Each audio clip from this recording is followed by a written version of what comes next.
বলছি না, আমি কি এই কথা বলছিলাম? হ্যাঁ বলেছিলাম।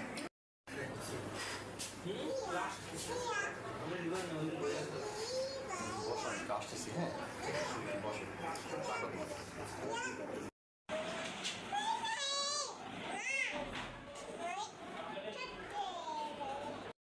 এখন উনি আসতেছে না, কোথায় গেছে?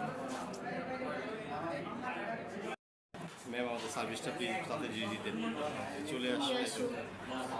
উনি তো কেন আপনাকে চিনেন না? হ্যাঁ চিনি। তো আসলে একটা কথা বলি, ওনার কিন্তু একটা অভ্যাস, উনি প্রতিদিন কাউকে না কাউকে নিয়ে আসে, নিয়ে এসে উনি বিল দেওয়ার আগে পালিয়ে যায়। এখন আমি কি করবো? আমাদের ব্যবস্থা আছে, যদি বিল পরিশোধ করতে না পারেন তাহলে কিচেনে যেতে হবে আপনাকে।